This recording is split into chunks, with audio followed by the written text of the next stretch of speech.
Hey friends, hold on to your marbles, stretch out your flat plane. I'm about to test your pea brain. Now, I've titled this video Mount Meru is in Africa. Now, obviously I can't absolutely say that for certain, but I was wanting to make sure I caught your attention. Please give me a few minutes of your time and allow me to take you on a short journey away from this bunk idea that we've had pushed on us for the last 400 or 500 years. And I'll tell you why I'm saying this, because I was looking at Mount Kilimanjaro, okay, and Mount Kilimanjaro is claimed to be in Tanzania, but it borders on Kenya, Uganda. It's a very massive range. And I was looking at some pictures. Ooh, I mean, that's an interesting one, isn't it? Kind of like an ice wall. But I was looking at some fantastic pictures. Here's one.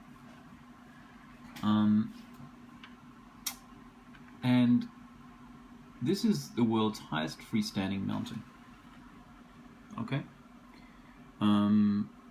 It is a large black volcanic rock, but it also has all the necessary ice and frozen bits. It has massive rivers. It has Lake Victoria attached to it.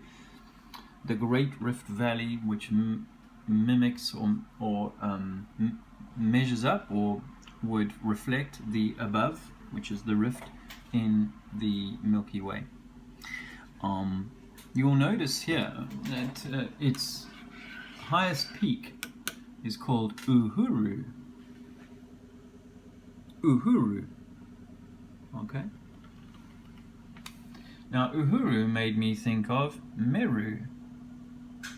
So I thought, what if I was to... This is just to give you a sort of, if you don't know Africa, this is the area that it is. That's Lake Victoria there. And, you know, the mountain is well in this area here. So I went and looked up the word Uhuru, and I'll do that now. Meaning the word Uhuru.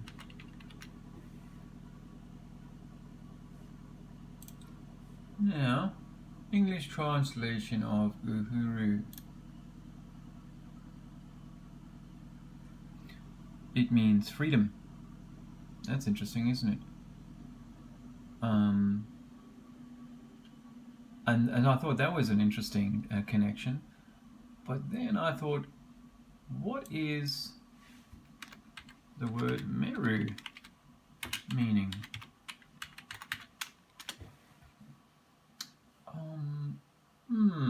Word Meru. Let's go to Wikipedia. That's maybe not the best choice, eh? Here we go. We'll go for the English Oxford Living Dictionaries. How about that? Meru, noun. A member of a people of central Kenya. Remember, this is what those people see in Kenya. This is what the Meru people... It's a Bantu language of the Meru with over 1 million speakers. In fact, the Meru tribe in Kenya, more specifically on the northeastern slopes of Mount Kenya. Now that, let's be honest, that's a little bit, that might be some disinformation or some misdirection, because if there's 1.5 million, or there was 1 million, or there were so many of them, they would have been spread all over the place. And according to this, there's very little factual history exists for the Meru, and the oral history is a mix of fable and fiction. The Meru tribe, okay, we're talking about Mount Meru, but now I'm talking about this tribe called the Meru, is quite unique in this regard, as many of their traditional tales parallel the stories of the Old Testament.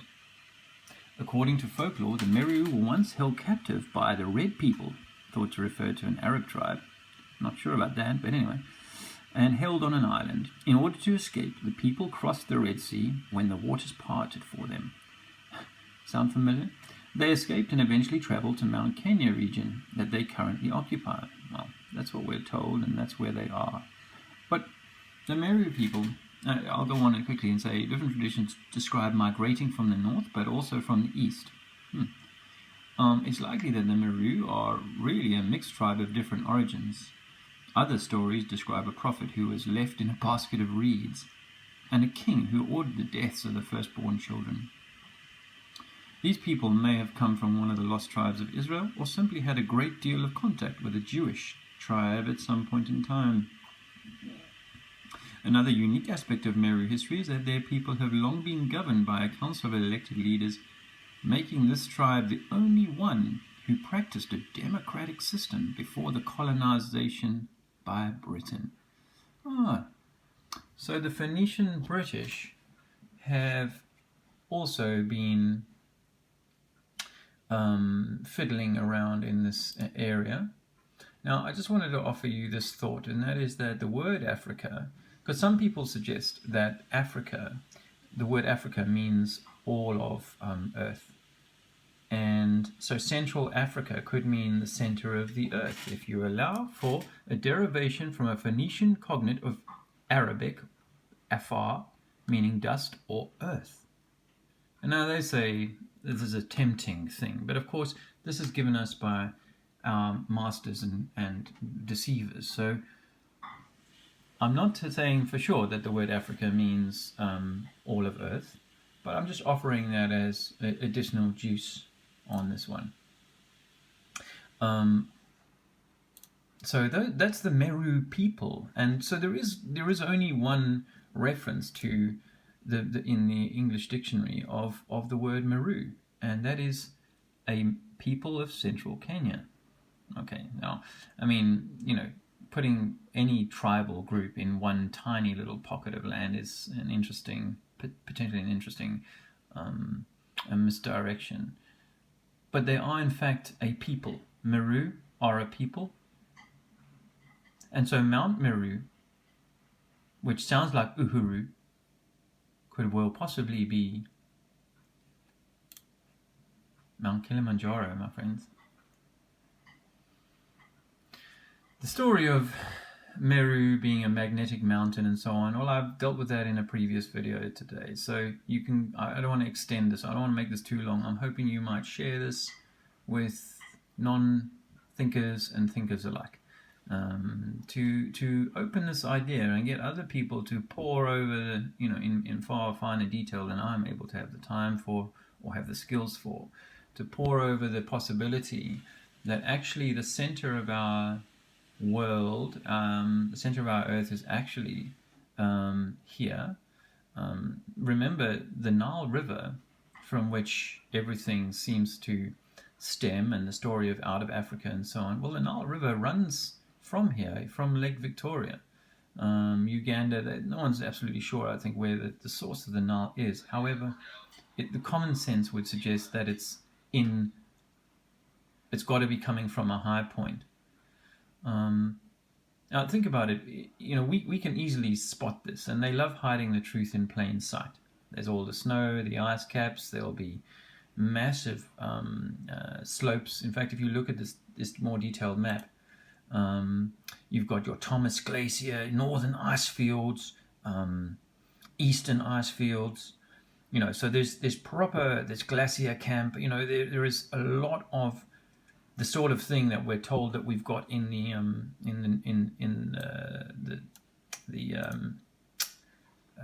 North Pole.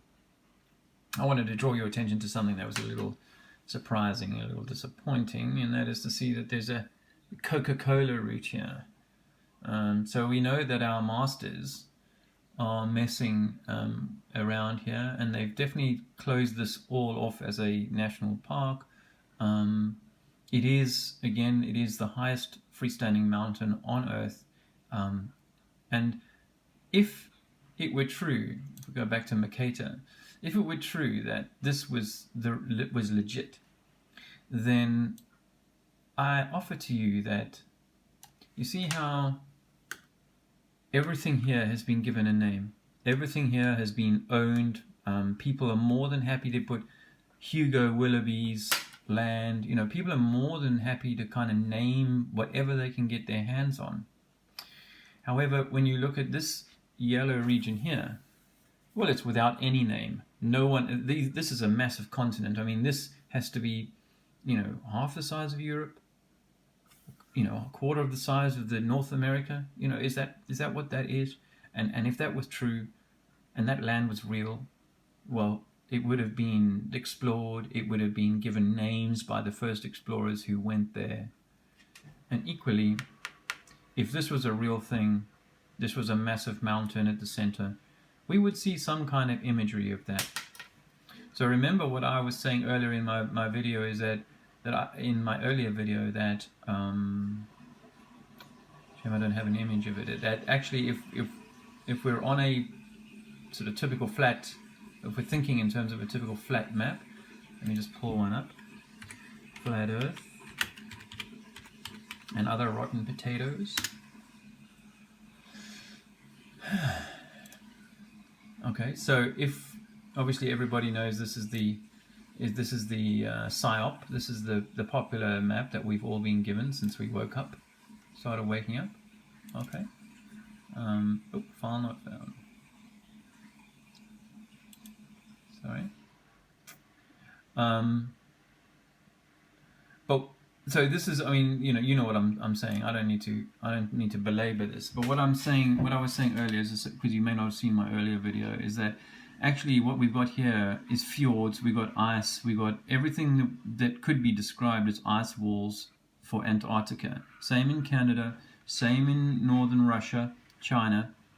So I'm suggesting that our rim, if we have a rim around a sort of outside, then that rim is actually here. Then this is the rim, and it touches down here in New Zealand, and it runs under Africa, and it comes close. You know, I'm not arguing about this. You know, we know we got the Ross ice shelf and all that sort of hoo-ha out here and so on. There's no argument with that. But that actually, that it might be more close to just, you know, put some ice around here. I mean, maybe things go east and west further up. I'm not going to belabor. But actually the center of our world is right here. Now, how compasses work has something more to do with the ley lines and the electromagnetic system that we're in. And that's conversation, you know, that's a deeper conversation that I'd like to have with scholars of magnetism, people who have, you know, got an mind open enough to consider the possibility that this could well be it, and that the traditional way that we've all been taught to use a compass, and I'm an ex-military guy, so I'm well versed on how a compass works. But there are lots of, you know, odd things about the way that the compass and declination and magnetic north versus true north, etc. So that's, you know, that's my thinking, is that this Mount Meru, or the Meru people, may well be indigenous. They have stories that go back all the way to you know, Old Testament times, and they have very similar stories to the old Hebrew Jewish legends and so on. So one might argue that people came down and shared stories with them, or one might argue that these people had stories that made their way up the Nile into Egypt, and then over into this part of the Middle East, or whatever we call that, very North Africa, and then so into the Grecian and Roman, Phoenician, British empires that we know today. How about that? I'd be very interested in some constructive feedback. If you still think we live on a ball, that probably not going to be able to think beyond your swollen, painful, silly little balls floating in space or in someone's nutsack. How about that? But if you're a flat Earth, someone who's realized that we've been lied to by all of our systems of education and so on, and you know that our Bibles and Qurans and all of these books have been, given to us, then we have to acknowledge that all of these other potential models of how things work, including this, are all part of the deeper psychological operation designed to hold us away from ever learning the truth about exactly how this world is formulated. Think about it. If there was masses of land, continent-sized pieces of land up here, then we would probably know about them. And if there was a mountain so huge, then surely flights nearby or whatever, especially if you believe in your balls, then you would expect planes to have flown over this area at some point, going to see the aurora or whatever, and they would have taken photographs or video footage of some massive mountain. But we don't have anything like that. So I'm offering to you that if there's an ice ring, it goes around here, and if there's a center point, then it's probably there. I hope that's useful.